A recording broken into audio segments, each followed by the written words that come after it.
Hello everyone, हम JavaScript के intro के बारे में डिस्कस करना स्टार्ट करते हैं। तो सबसे पहले हम डिस्कस करेंगे जावास्क्रिप्ट है क्या और जावास्क्रिप्ट को हमें क्यों स्टडी करना चाहिए। इसका यूजेस कहाँ कहाँ पर किस तरीके से हमें विजिबल होता है। तो अगर हम सबसे पहले बात करें तो जावास्क्रिप्ट किस टाइप की लैंग्वेज है। It is a programming language है ये।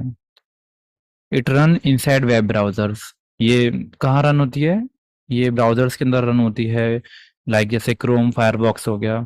हमें इसको रन करने के लिए कोई ऐसा नहीं है कि कोई एक्सटर्नल सॉफ्टवेयर की रिक्वायरमेंट हो। हम इसे ब्राउजर के कंसोल में भी रन कर सकते हैं। ये हमें कहाँ हेल्प करती है? ये हमें हेल्प करती है वेबसाइट को डायनेमिक कंटेंट बनाने में, रेस्पॉन्सिव एंड अदर थिंग्स को डेवलप करने में, यूजर इंटरेक्टिव बनाने में।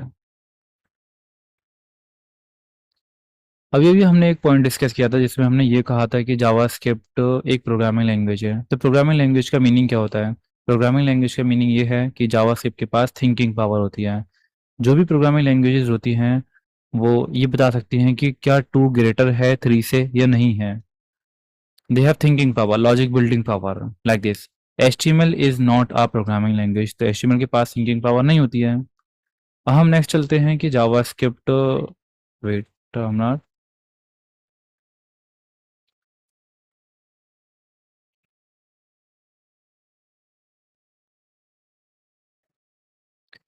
इम्पोर्टेंट क्यों है, जावास्क्रिप्ट इम्पोर्टेंट क्यों है एंड इसका यूजेस कहाँ कहाँ पर होता है। जावास्क्रिप्ट का यूजर आप गेम्स बनाने में, एनिमेशंस जनरेट करने में और इंटरेक्टिव फीचर्स डेवलप करने में, फॉर्म्स में इसका यूजेस आप देखते हैं।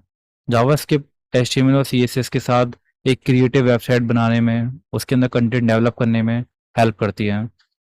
It is also use in server side apps. मतलब सर्वर साइड ऐप्स जो बनाते हैं जिनको हम नोड JS, एक्सप्रेस JS के सर्वर से यूज करते हैं एंड अदर मोबाइल ऐप्स बनाने में भी इसका यूजेज होता है। जावास्क्रिप्ट में एक लाइब्रेरी है जिससे आप रिएक्ट एप्लीकेशन क्रिएट करते हैं। तो बेसिकली रिएक्ट एक जावास्क्रिप्ट लाइब्रेरी है जिसे हम क्लाइंट साइड टेक्नोलॉजी भी कहा जाता है इसको। इससे यूजर इंटरफेस तैयार करते हैं। और रिएक्ट का अभी करंट सिनेरियो बहुत डिमांडिंग है। तो आप ये समझ सकते हैं कि जावास्क्रिप्ट को लर्न करने के बाद ही आपको रिएक्ट एंड नोड आएगा। ओके, तो हम आगे स्टार्ट करते हैं अब। नेक्स्ट वन, हम जावास्क्रिप्ट को कहाँ कहाँ पर देखते हैं।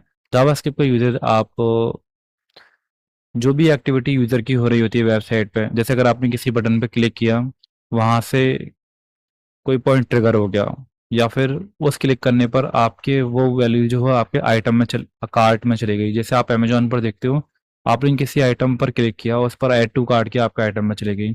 बटन ही क्लिक करने से आपको फॉर्म सबमिट हो गया। स्लाइडर्स हैं जो डिफरेंट डिफरेंट फ्रेमवर्क जनरेट करते हैं, वो जावास्क्रिप्ट के थ्रू होते हैं।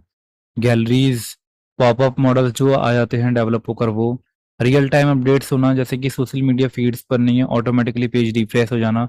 All this things happen through the JavaScript. Web apps को डेवलप करने में like Google docs and Netflix, ये सारे एप्स भी जो हैं जावास्क्रिप्ट से ही बने हुए हैं।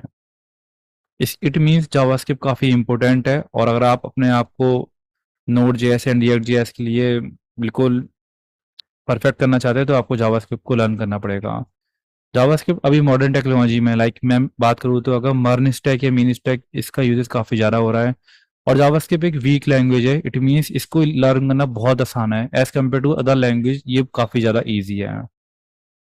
ओके, तो हम टाइम ना वेस्ट करते हुए हम आगे चलते हैं और जावास्क्रिप्ट के बारे में डिस्कस करना स्टार्ट करते हैं कि जावास्क्रिप्ट हम रन कहाँ करेंगे और कैसे करेंगे। चलिए मिलते हैं बात।